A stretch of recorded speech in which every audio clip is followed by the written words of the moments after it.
everyone. Thank you so much for coming. My name is Todd Hausman. And my name is Ben Gorodetsky, and together we are The Folk Lords. So as you can see, both Ben and I are in the same room together. And that is very exciting for us. And we wanted to share with all of you that we have taken COVID precautions very seriously. We both got COVID tests, which came back negative. And after that, Todd drove all the way here to me in order to do some real live improvisation together. Yeah, totally. So Ben, where are we right now? We are in Waterloo, Ontario, Canada, which is my recent-ish, newish home. It's here on the traditional territory of the Haudenosaunee, the Anishinaabe, and the Neutrals people. It's a hell of a place to do a Zoom improv show. Yeah, totally. And I drove here from Montreal, which is called Tiohtià:ke. It's the unceded territory of the Kanien'kehá:ka, the Mohawk. And the drive was beautiful. And then when I got to Toronto, I really had to pee. And I had to pee for the 2-hour stretch that is just like you're locked into Toronto. I almost got flattened by a semi-truck, but it was all worth it because doing this show with you is fun. Yeah, it's truly exciting. And also what a perfect metaphor for Toronto, like being stuck in a car in traffic for fear of your life while needing to pee really bad. That's take that, Toronto. So, as we mentioned, we are the Folk Lords, and we've been performing together for 6 years, and it was really important for us to be together to do a show, because I'm soon to be leaving Montreal. I'm going to be moving back to my hometown, Edmonton, and I wanted to, while I was so close to Ben, come and visit him. Totally. And so this is very fortuitous. We wanted to thank Amy Shostak, the extraordinary, intrepid director of the Vancouver Improv Fest. Thank you for giving us this opportunity to try this thing out and make this brand new format that we've never done before, as far as we know, has not been done in any way before. We'll tell you all about it in a second, but we wanted to first shout out Peter, the stagehand, as he wants to be known. He's the one pulling lots of the meticulous tech together. There he is. Hey, Peter, how you doing? Oh, that's it? Just Oh no, I'm doing great. Awesome. Well, I'm looking forward. I can't wait for this. Yeah, me too. I also can't wait, and we'll explain what that means in a hot second. Totally, but this is an improv show. Yeah. It's not a regular improv show. No. It's like a bizarre Nightmare World digital improv show. Should we talk about what improv is? Yeah, we should. So yeah, for those of you who don't know what improv is, we would like to, or not us, because this is a digital show, we wanted to use a digital medium to explain to you what improv was. So Alexa, please tell me what improv is. According to Wikipedia, improvisational theater, often called improvisation or improv, is the form of theater, often comedy, in which most or all of what is performed is unplanned or unscripted, created spontaneously by the performers. In its purest form, the dialogue, action, story, and characters are created collaboratively by the players as the improvisation unfolds in present time, without use of an already prepared, written script. Any questions? We can't hear them, so don't ask them anyways. But speaking of that, we do want you to feel like you're participating in this. There's this high degree of absurdity at play here, and the show is 100% improvised. We'll explain the ways in which we had to do that in order to make it happen, but we want you to feel the electrical surge of improvisation. And we think the best way to do that is through a little bit of movement. So please, just to help us get in the zone, help you get in the zone, make this all synergistic, we've asked our stagehand, Pita, to play some music, and we encourage you, please move around the space, your space, in whatever way feels good. And get sweaty, because it's an improv show and it's time to start sweating. Yeah, so whatever feels good to you. If you like to sweat, you should sweat, but we're gonna sweat a little bit. Just do a minute of dancing, no more, and then after that, we swear we're gonna show you a comedy show, and it's gonna be pretty fun. But for now, let's get in the zone. Yeah.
I don't know if that was a minute, but my body has never felt worse than after 6 months of constant abuse and depression. Yeah, it felt like a minute. It felt like I lived and died 100 times. But yeah, thank you all so much for indulging us. I hope you feel good. I hope you feel energetic and ready for this show. Right, so now we want to tell you what it is. Folklords, like we said, we've been doing it a while, but at the core of it is Todd and I's interest, a shared interest. In addition to getting sweaty together, we also like to celebrate our ancestral folk storytelling traditions that are very different for the two of us, but similar in some ways. Yeah, so in our live show, the improvised play Folklords, we used to do 3 genres, but for this version, we've done a truncated one. So it's we've distilled it down to just the 2 genres that represent our own respective cultures. So one of the genres that you're going to see in the show is inspired by my people's storytelling ancestry, and that is inspired by Cree folk oral history or oral myths. And so there's a lot of animals involved in this genre. My people have been telling it in the Edmonton area for roughly 11,000 years, which is an extremely long time to develop a very distinct style of storytelling. But it's important to note that the stories, these old stories, cannot be improvised because they're memorized and passed down for generations, and they're meticulously passed down. So what we do is a reflection of one of those stories, or an homage to one of those stories. Totally. And I am a Russian Jew and an immigrant. And for my part of the intercultural storytelling exchange, I wanted to do Anton Chekhov. So he was a Russian playwright who wrote about people's interior lives. He was kind of the first, one of the important people to write about psychology. He named that sort of churning unease with the desire to communicate, the desire to fulfill your dreams, and the sort of inability and the stilted wetness that life drapes over top of you. And, it feels extraordinarily relevant in Corona times to have that feeling of like, to Moscow, to our old lives, and never getting there. So yeah, we're doing an improvised homage to a Chekhovian character drama. Totally. And so the show that we created, we did it all today based on suggestions that have already been coming in. And so it is still completely improvised in that the way we did this show or created it earlier today was we did it all in one take. So we just had one chance to do it based on the suggestions that we pulled out from the suggestions from the past couple of nights. And we landed on our suggestions. Totally. So yeah, the mechanism was different from any improvisation we'd ever done, but the improv itself is one single uninterrupted, approximately 25-minute long take of this show, of these 2 genres juxtaposed, braided together, and mingling. And most importantly, we should mention it's in a forest. We said it site specifically. It's not in a boring living room. It is in the green verdant explosion of Waterloo in autumn. Yeah, totally. There is like the beginning and the end of this, you'll clearly be like, wait a second, I thought you said it was one shot. Like you'll get which part is improvised, but just know the beginning and the end isn't 100% improvised. But you'll see. Totally. So for the Chekhovian character drama, we use the suggestion of smoke. So thank you, whoever gave that suggestion. And for the Cree origin story or the oral myth, we got tickling. So thank you so much for whoever sent in tickling. Sweet. Yeah, I think that just about explains it all. Yeah, that's pretty much everything. Yeah, this is so exciting. And huge shout out to Mike Hadima, who gave one of the suggestions. Oh yeah, thank you, Mike. Party on. Party on, Mike. So I think we're gonna just show it to you. We're gonna be there after the show. After the video plays, we'll come back and be around and would love to chat and whatever. So send messages if you like, or comment throughout the stream on your YouTube doodads. We'd love to hear from you. Enjoy. Hope you enjoy the show. So thank you for coming.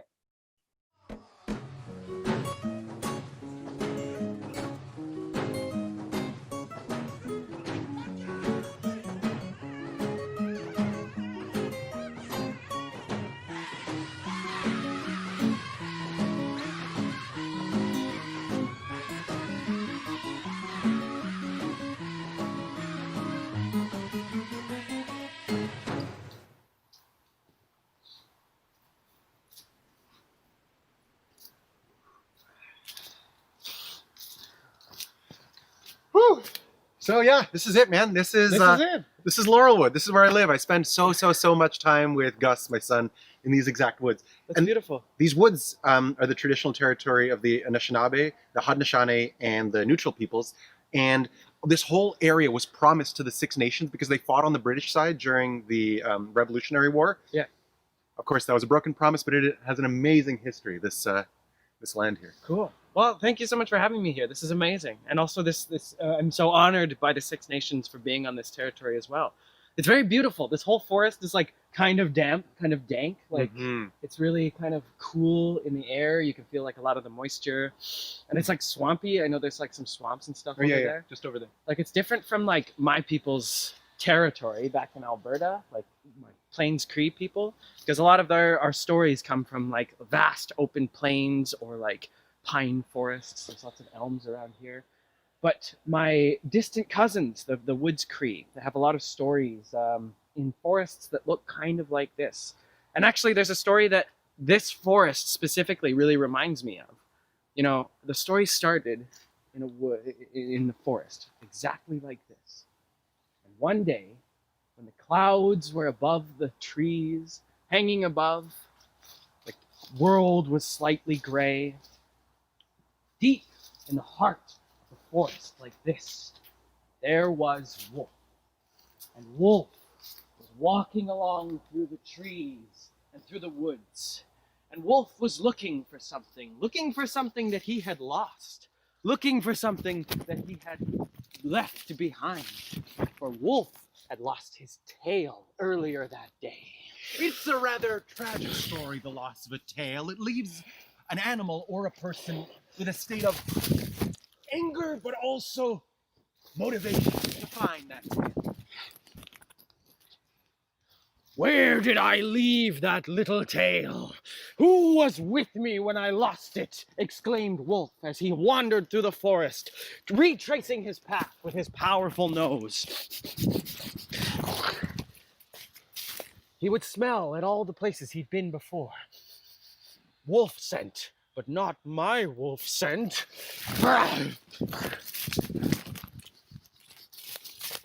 Wolf scent, but not my wolf scent.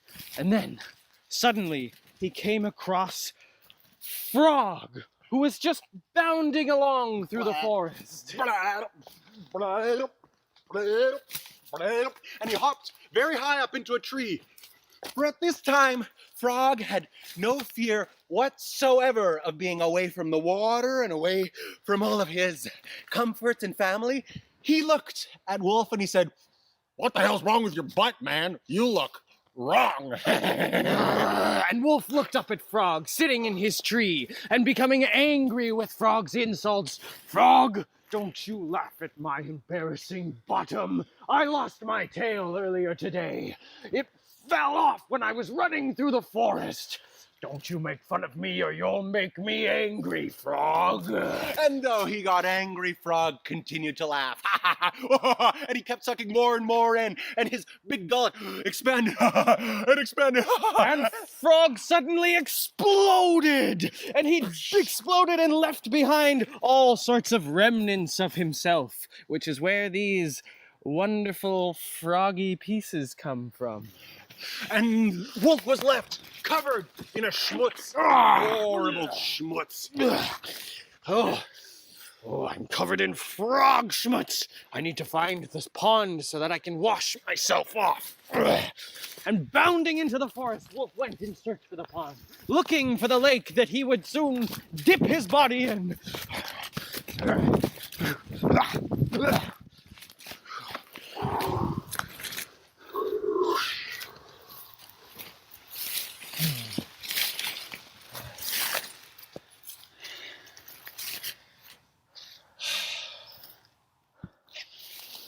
It is beautiful, no? Sergei, do you appreciate finally what I was saying? That my home, that this country, it is just a countryside, just like we are just lovers. But beyond the justness, there's a depth, there's a power, there's a beauty that I think is not comparable to the city. You look around this place. How could you compare this to the smog-gripped streets of Moscow? Marina, my boots are covered in mud. Look at this. These are expensive boots. I got these in the city. They were cobbled just for me. Walking through here, I just can't help but look at how filthy it is. In the city, there's order. There's a calmness, a sense of security, a sense of hope. When we're out here in the woods, it's very difficult to keep yourself clean. Good God, look at this marina.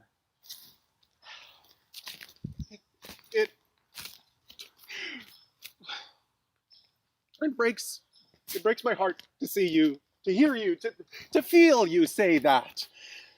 I was raised in this country. I came to this. Please, I came to the city to be with you, and I want you to come to the country to be with me. Is it not a give and take? Yes, well, now that I'm here, all I want to do is go home. Come on, Marina, we should go home. We can start up a fire and maybe start up get the wagon ready to go. We can start up the wagon, Marina. We'll head on back to the city. It'll only take 6 hours. 6 hours to get back to the nearest town. We could buy another bottle. We could read some poetry, make our way. What do you say?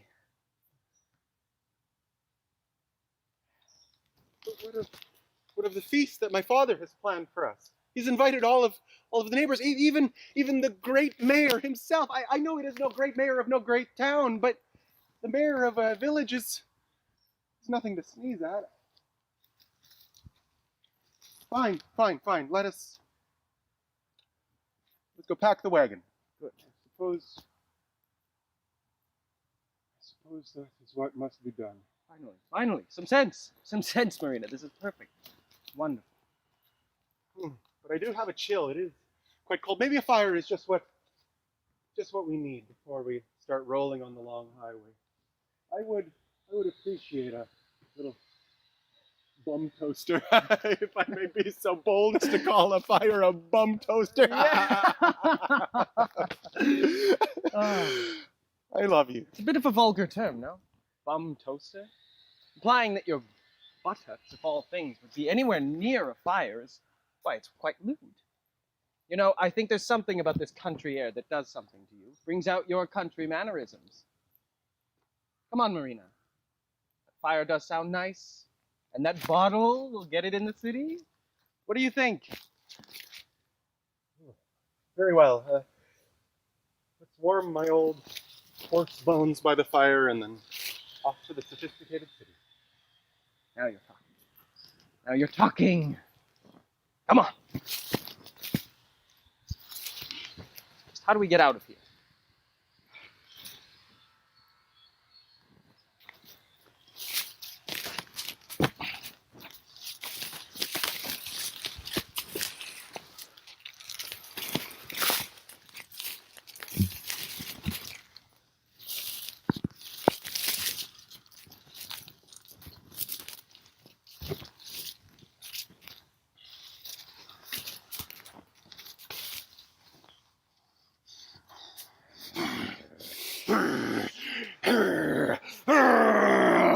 Wolf had an uncontrollable, uncontainable rage inside of him.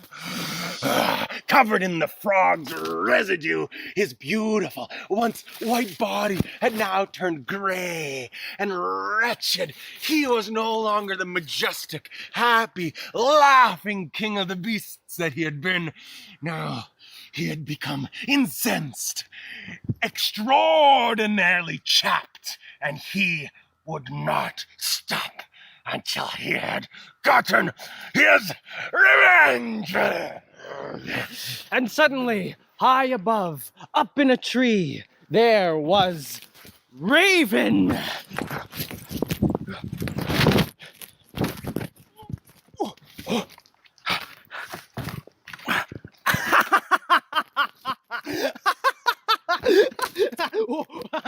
Wolf, what are you doing down there covered in filth, you silly, silly animal?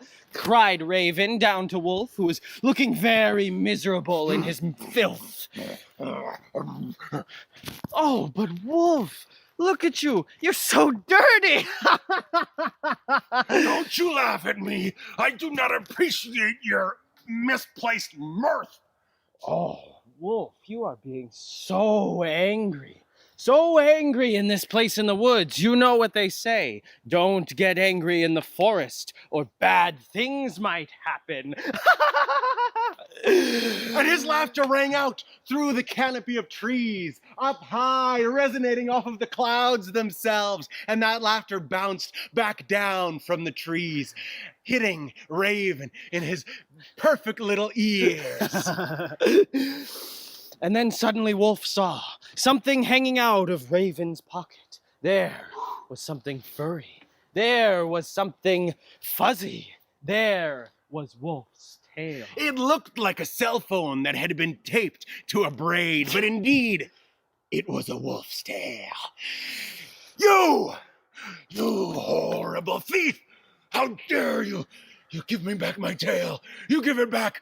I need it. You.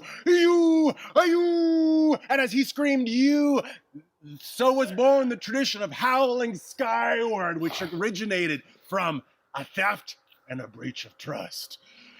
Oh, and Raven, beginning to get very nervous now that his thieving crime had been discovered, decided to jump up. But before he could fly away, Wolf cut at his feet, making him not be able to fly. Ooh. Ooh. Oh, and landing on the back of Wolf, Raven cowered for his life, screaming, wow! And landing right on top of Raven. The huge, once bear-sized Raven had been squished down to the size of a bird. Oh, Wolf, you squished me. You turned me so small, but you'll still never catch me. I'm faster than you. And Raven ran off into the forest.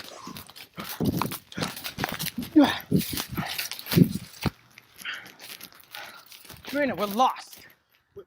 We are not lost. I swear, I know this forest like the back of my.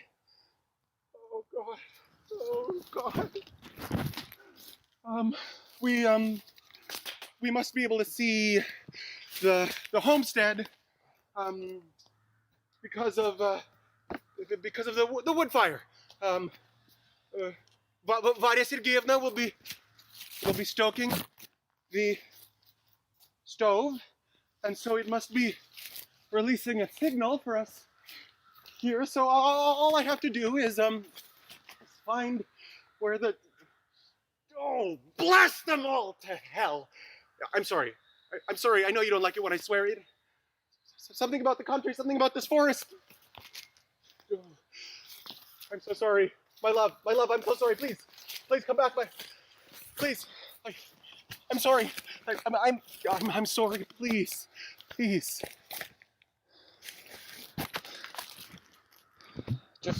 I think it would be best if we didn't. You know, being lost in these woods really, I don't know, almost makes it feel like the fog has lifted. My eyes are unclouded. I feel like I'm thinking straighter. How? Pick the hell of a time to quit smoking.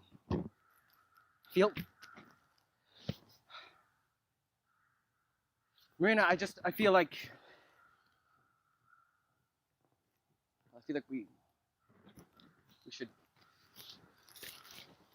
We should what? What? We should find our way home. Yes, we should find the wagon and roll it back to Moscow, to our life and to our friends and to all of your Epicurean delights and intellectual fancies. Your books, your letters, your punctuation marks, all of it.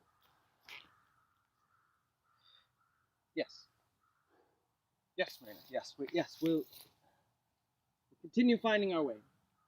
The smokestack was a good idea. A great idea. The country air seems to be lifting from your head. We'll head there. Find it. Continue wandering through the woods. Here, come. Just a rest for 1 second more before we take off. I love you. You can trust me. I promise.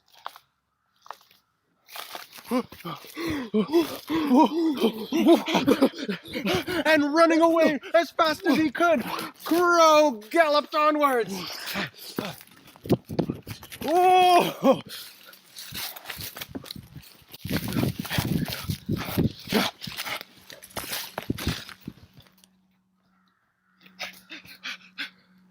He is so angry. He is so. Oh. Oh, almost broke it. He is so angry. He is so incensed. I hear him. I hear that wolf. I must find a way to please him, to delight him. I must find a way to make him laugh. If only I could tickle his angry little body. And suddenly, in all the stress, one of Raven's feathers came ripping off of his arm and floating down, picking it up, landing right next to this very clear poo. And so Raven looked down on the feather and the turd, and he decided to mix a little bit of both, crumbling up the feather into small pieces and crumbling up the turd into small pieces. He hid in a spot high up in the tree and waited for a wolf to come by, and he would sprinkle his unsuspecting tickles onto his angry, grumpy, hairy, messy body.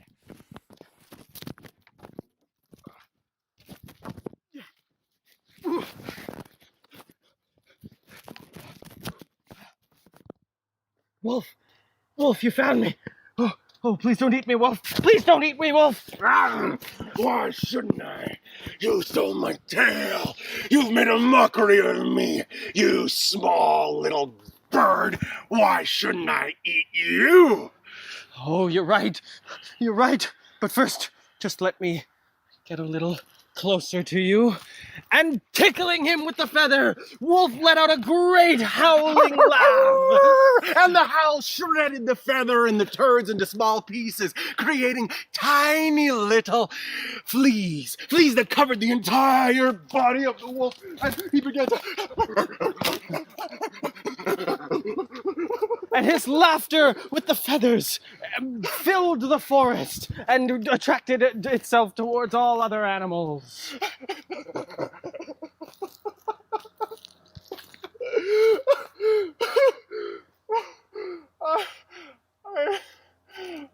Maybe we should send a smoke signal. You have matches, haven't you?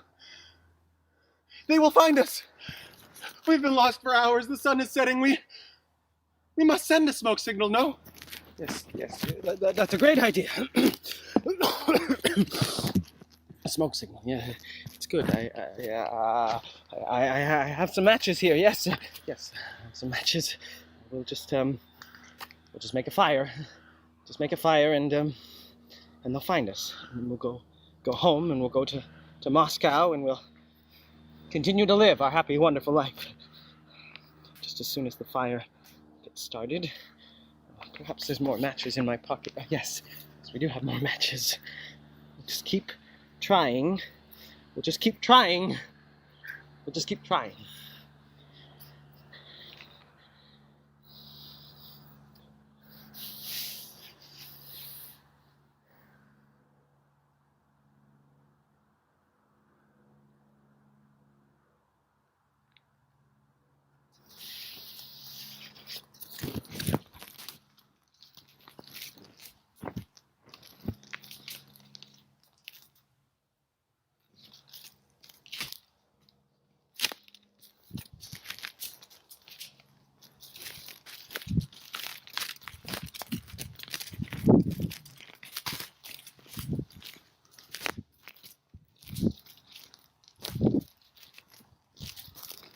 And there, in the deep forest of Wolf's hairy back, the many turd and feather monsters, which came to be known as little fleas, had themselves a little adventure. As a new flea, I think we should tickle all of the animals in the forest, don't you think?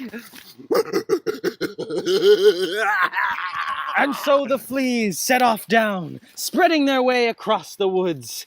There they would infect. There they would look up. There they would jump at every suspecting animal. And Moose himself, majestic that he was, felt a little bit of a.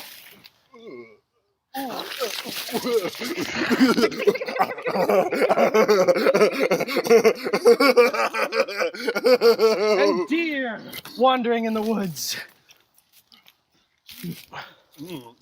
He too felt a little tickled from a bug.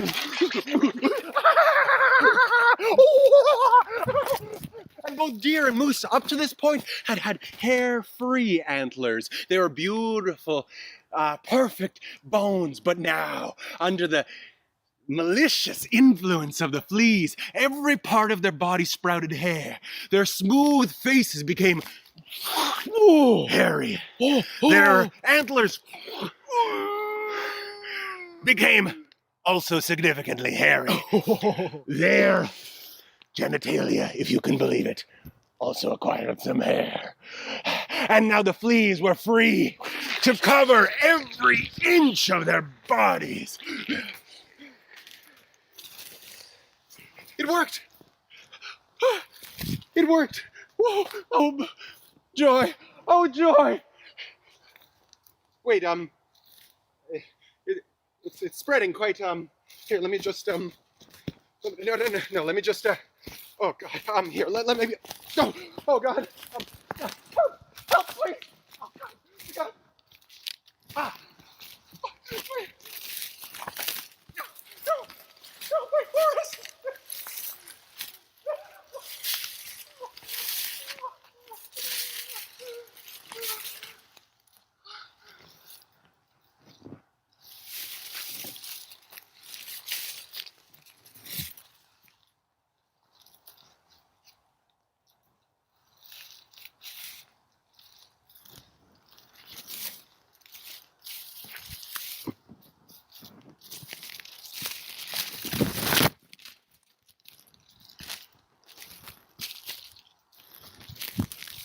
And then the fleas, they spread all over the forest and they just kept running around and they were tickling all the other animals. They tickled foxes, they tickled coyotes, they tickled skunks, they tickled every single one. All just because of Wolf and Wolf's anger and Raven's little trick that he played on Wolf. And yeah, that happened in a forest just like this. That's amazing, Todd. That is so cool that you knew that story all about this bog near my house. Yeah, well, it's been, yeah, thank you. This has been really sweet. It's been awesome to tell the story with you. Yeah, we got sweaty in the woods. Bye!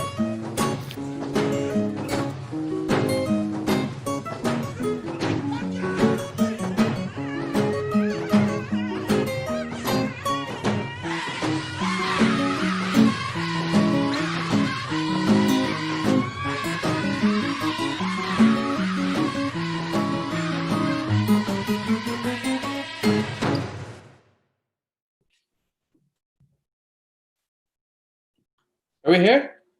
Yeah. Hey everyone! That was so weird to watch ourselves doing improv on a different screen. Yeah, you were watching that while we were sitting there watching us do. It was all funny and cool, and we really hope that you liked it. Yeah, it's an experiment, and we were so lucky that that we, with the support of the Vancouver Improv Festival and with amazing viewers like you, we were able to try this thing out and see if we can adapt our very live form into a digital future. Yeah, totally. Thanks for coming. Just a choice few. Happy Filmmaker. Thank you for all your wonderful comments. Julia Guchewski, great comments. Becky, Mind of a Snail.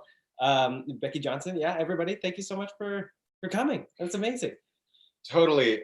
Sean Norman, such a great theme song. Thanks. It was edited for us by Scotch Blay. It's 2 tracks. The one is by Northern Cree Singers, Yeah, right? the Northern Cree Singers. Yeah. It's the Smilin', which is a song that they sing. And then the other one is, I believe, a traditional Roma minuet played on a classical guitar, and I don't know by whom because I'm a piece of shit. Yeah, what else? We wanted to say that there's a couple more things that we're really psyched. My name is Ben. Happy Filmmaker wants to know my name. I'm Ben, still Ben, Benjamin for long, Ben for short.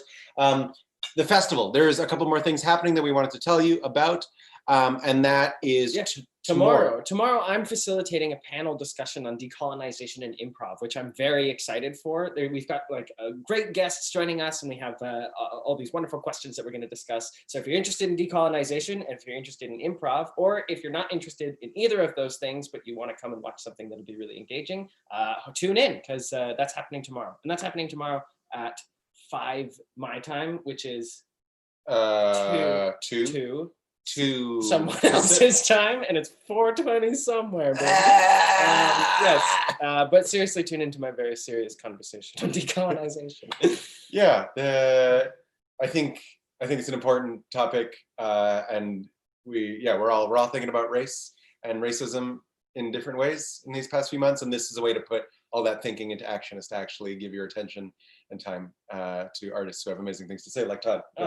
I'll be there, so yeah, you should do it. You should too.